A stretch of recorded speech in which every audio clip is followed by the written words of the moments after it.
Hello tout le monde, c'est Thomas de la chaîne Wrestling Kingdom, j'espère que vous allez bien. Aujourd'hui on se retrouve pour la seconde vidéo de la journée, car en plus du show de la NWA, il y aura le show Warrior Wrestling 19 qui sera donc présent. Donc là, comme vous pouvez le voir, il y a du beau monde annoncé dans le show.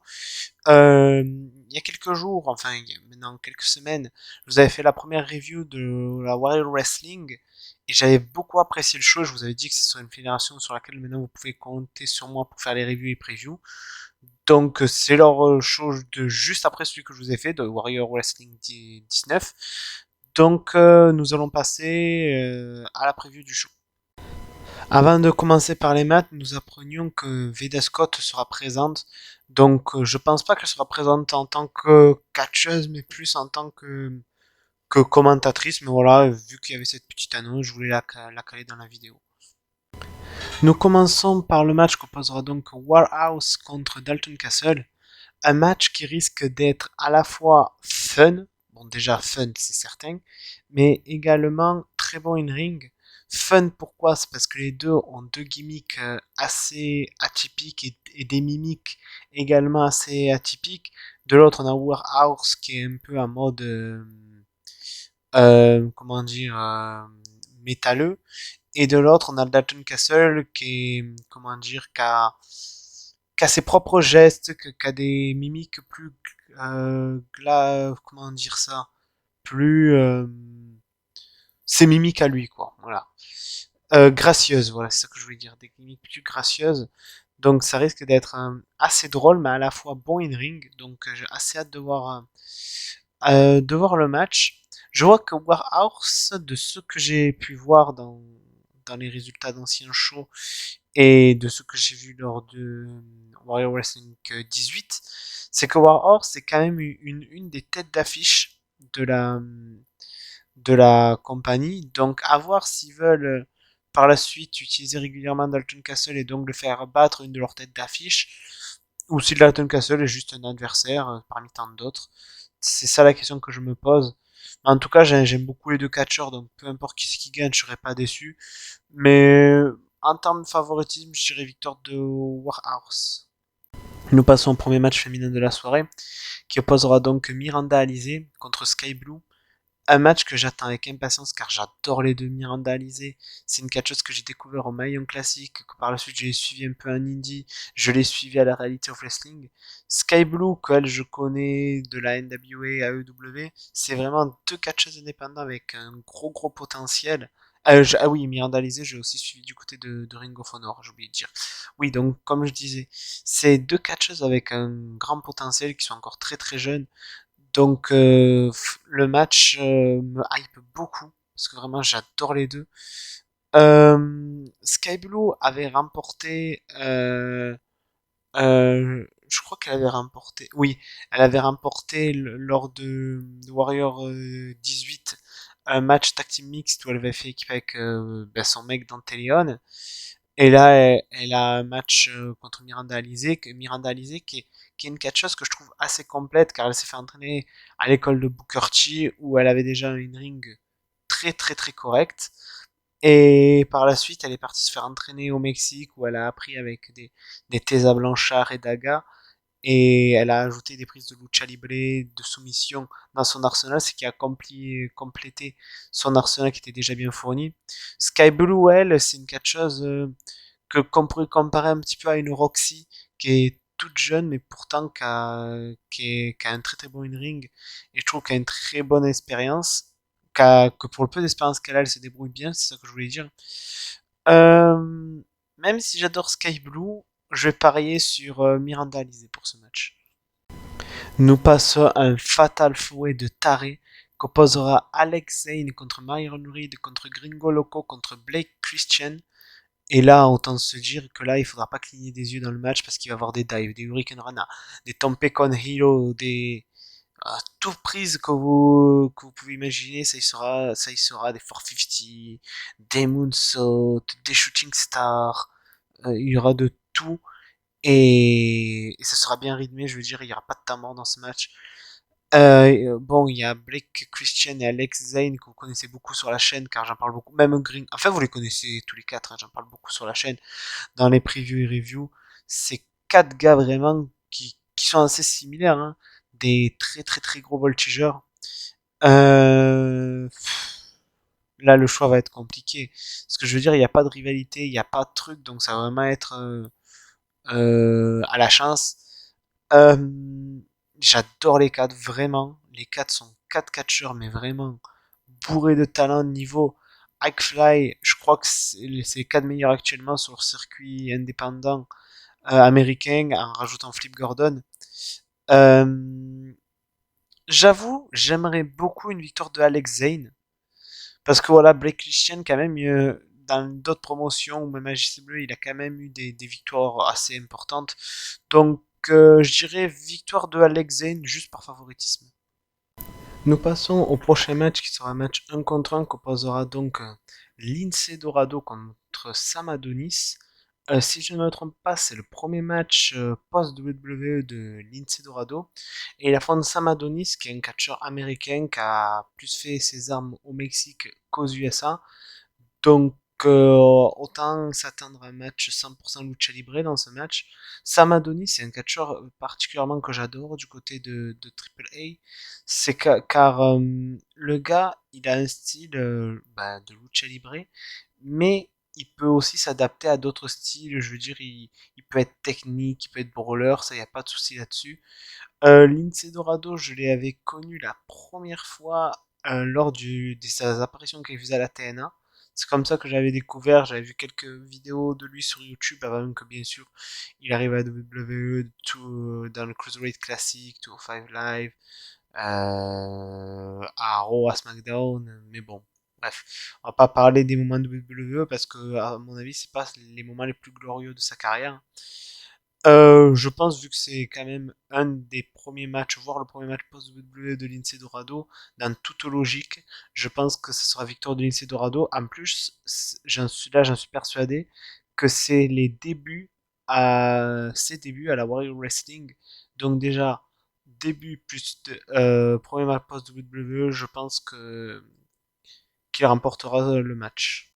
Nous passons au prochain match qui opposera donc Bandido contre Dante Martin.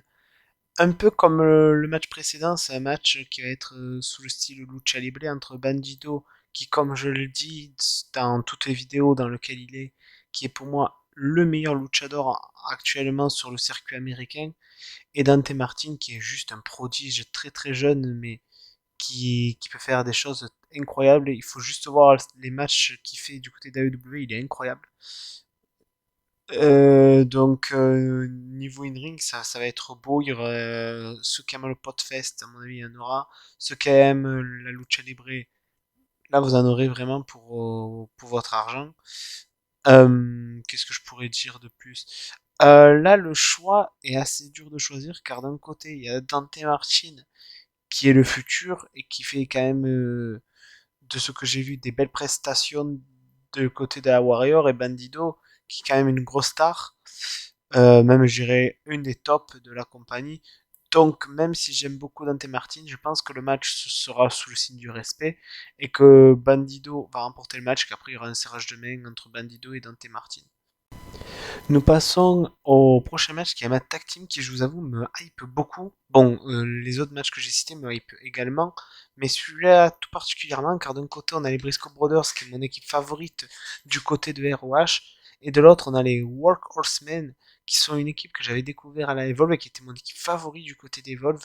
Donc les revoir ensemble, je suis très très content. Anthony Henry est clairement un de mes catcheurs indie favoris, un super striker, un mec super en technique.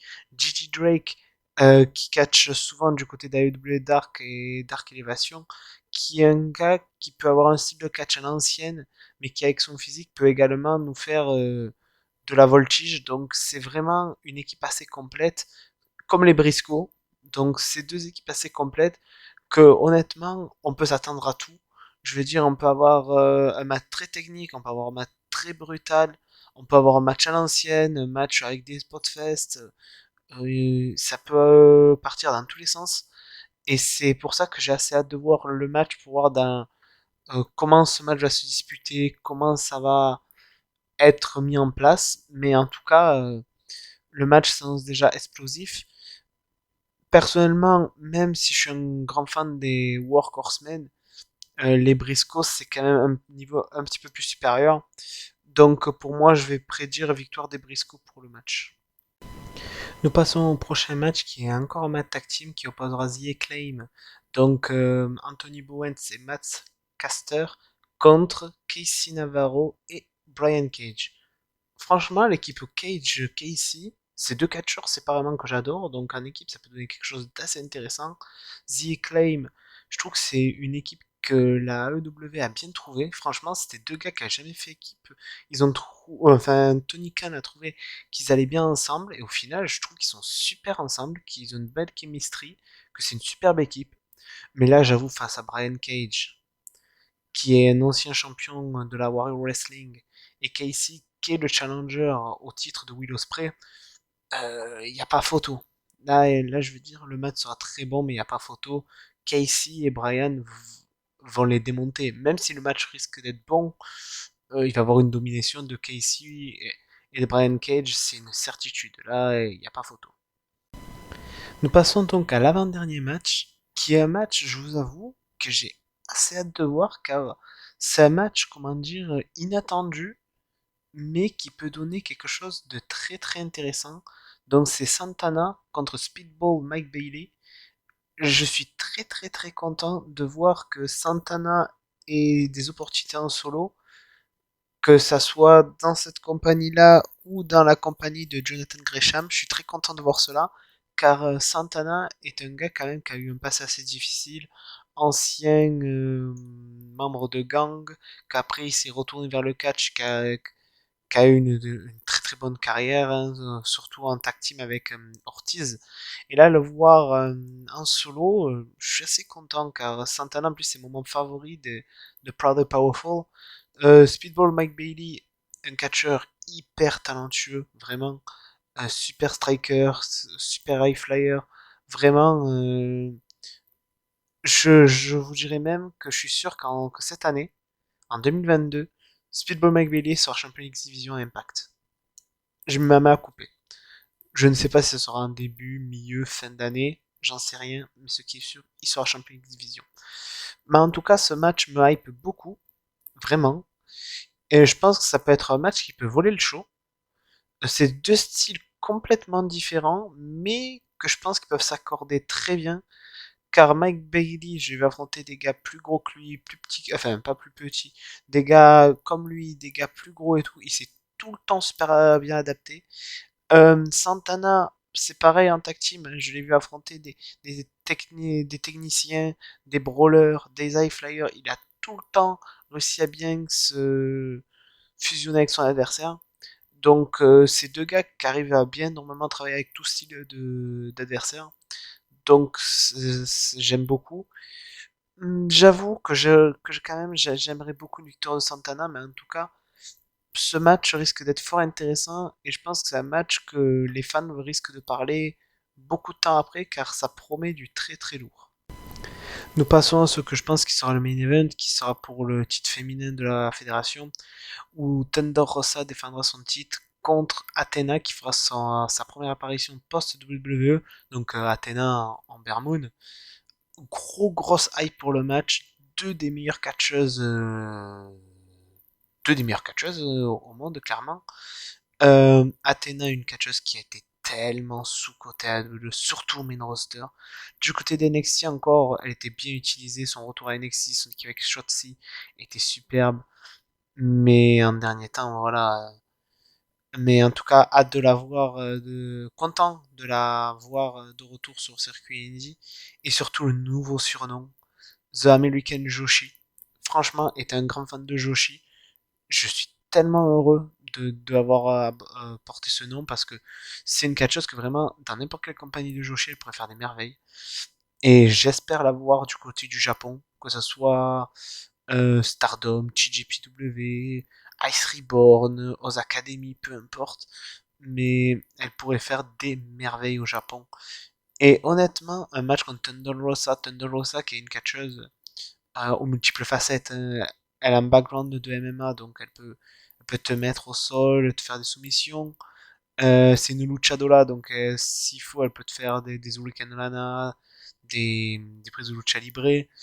Vraiment, c'est une catcheuse touche à tout. Athena également. Donc ça va donner un très très très beau match féminin. Ça peut viser les 5 étoiles, hein, facile. Ça peut viser les 5 étoiles en match qualité. Euh, J'avoue que j'aimerais beaucoup une victoire de Athena pour le titre. Premier retour post-WWE, post-WWE, bas un titre, ça ferait un gros doigt à la WWE en lui disant, voilà, vous m'aviez moi, vous avez préféré mettre à main une Charlotte ou autre, car je vais me faire des ennemis, je le sais, honnêtement, j'en ai rien à foutre, mais Athena est 1000 fois meilleure que Charlotte. Je veux dire, tu la book dans les main events, tu mets Athena Charlotte, Athena te fait des bien meilleurs matchs que Charlotte. Vous allez dire que j'en ai contre Charlotte. J'en ai pas contre Charlotte. Charlotte, c'est une très bonne catcheuse. Mais c'est son surbooking. Mais bon, là, on n'est pas là pour parler d'elle, on est là pour parler d'Athéna. Mais en tout cas, je pense que ce match sera excellent et j'espère qu'Athéna repartira avec le titre. Donc voilà, nous arrivons à la fin de cette preview vidéo. Donc, comme vous pouvez le voir, le match card est juste extra. Les matchs annoncés, c'est des tueries. Vraiment, bon, tous les matchs me hype, mais si je vais en choisir trois, ce serait bien sûr le Athena Tenderosa, euh, le Santana contre Mike Bailey et le Briscoe contre The Workhorsemen. Et également le Alizé contre Sky Blue. Enfin, je suis hypé pour tous, quoi. Mais voilà. Ah oui, et le Bandito contre Dante qui sera juste exceptionnel également. Qu'est-ce que je pourrais dire de plus? Ben, je pense que j'ai tout dit en fait, hein. Donc, à part me répéter, je vois pas quoi dire de plus. Donc voilà, comptez sur moi pour vous faire la preview quand j'aurai vu le show, parce que comme je vous le dis, j'ai souvent des retards. Donc voilà. Donc sur ce, n'hésitez pas à liker, commenter, partager, vous abonner, et on se retrouve pour une prochaine vidéo. Allez, à plus.